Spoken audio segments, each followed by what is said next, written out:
site hivernal en Camargue est une aubaine pour assister aux parades amoureuses des flamants roses.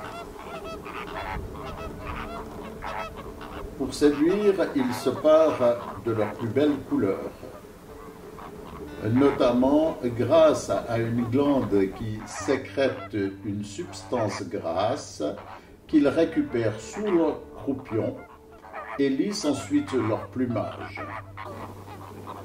De cette manière, ils accentuent encore leur teinte rose, les rendant plus séduisants encore. Le flamant rose est un échassier. Sa taille peut atteindre 1,60 m et son poids, plume, 3 kg. Il est adulte après 3 ans.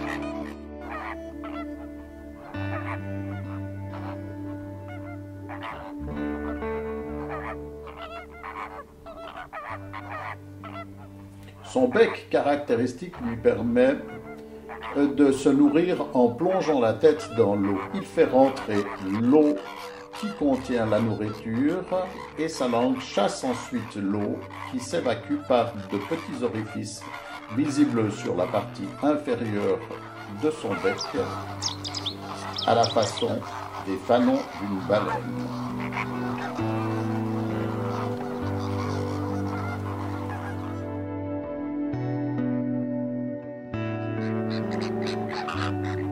Très belle surprise que la rencontre d'un flamand nain parmi les flamands roses. Il semblerait que depuis plusieurs années, ce migrateur africain fasse le déplacement jusqu'en Camargue. Il est tout seul et se distingue facilement des flamands roses par sa couleur plus soutenue, son bec lit de vin et son œil rouge. C'est une beauté particulière. Et ce n'est pas parce qu'il porte le qualificatif de nain, ce qui est réel par rapport à la taille des flamants roses, qu'il doit jouer au modeste parmi ses congénères cousins. Il se déplace avec une fierté presque arrogante.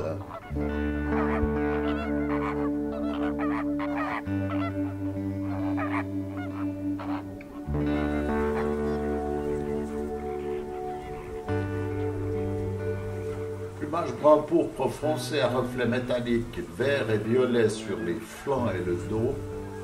Pas de doute, c'est l'ibis falcinelle. Son bec arqué gris rosâtre et ses pattes gris sombre en témoignent.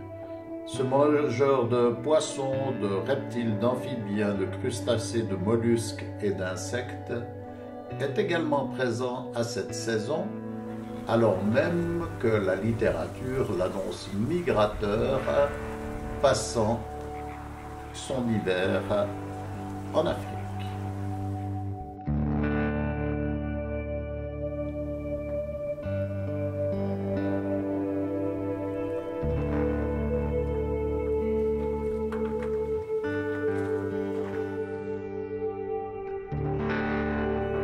Autre petite merveille sur échasse, la bosselette élégante qui balaye l'eau de son bec de droite à gauche pour capturer les petits crustacés, les vers marins et des insectes.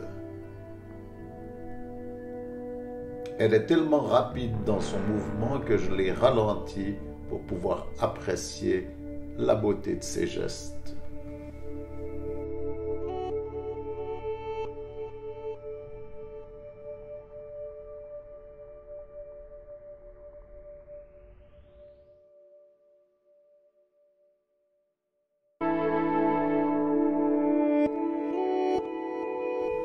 C'est soudain la panique chez les oiseaux d'eau. Le sédentaire busard des roseaux vole à faible hauteur au ras de la roselière. Mais l'avocette ne perd pas son réflexe de défense et ose même s'y attaquer. Elle est unique sur le plan d'eau et ne peut être confondue avec aucun autre occupant des lieux. Les chasses blanches, si fines, si élégantes, si haut perchées sur ses grandes pattes roses.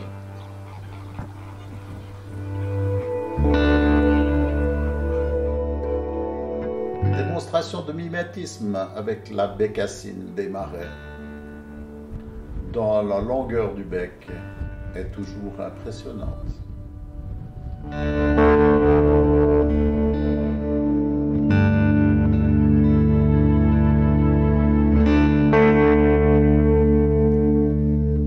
Les hérons cendrés côtoient les hérons garde-bœufs.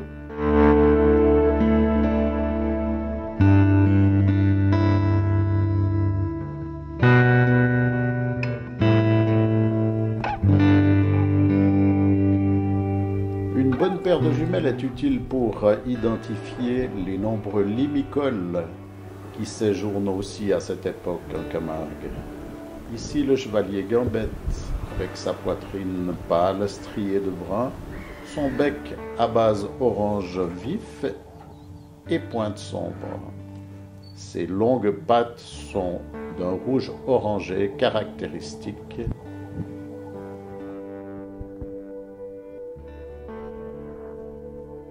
En vol, elle dépasse de la queue.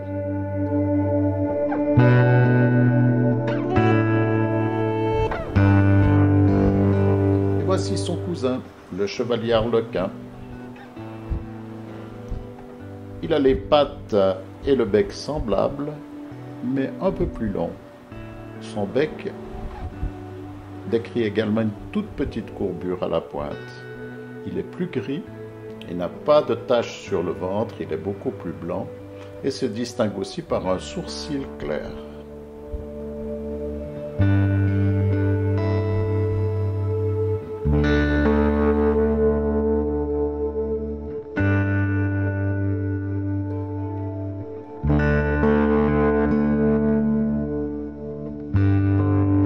Autre belle surprise de cette visite hivernale, la talève sultane, au plumage bleu foncé à reflets lilas, avec son gros bec rouge et sa large plaque frontale de la même couleur.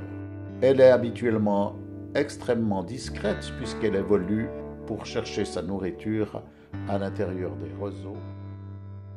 Encore un petit limicole, le chevalier cul blanc, avec son bec gris verdâtre et ses pattes de la même teinte. Il a le ventre totalement blanc. Et un vol de tadorne de Belon, ce canard caractéristique par ses couleurs et son gros bec rouge. Sur le rivage et en formation, le tourne-pierre à collier.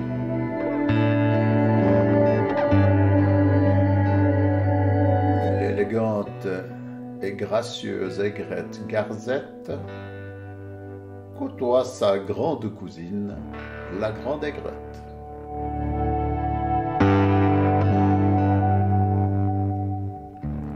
Le grand cormoran s'apprête à changer de livrée, alors que la discrète alouette Lulu s'agite dans tous les sens.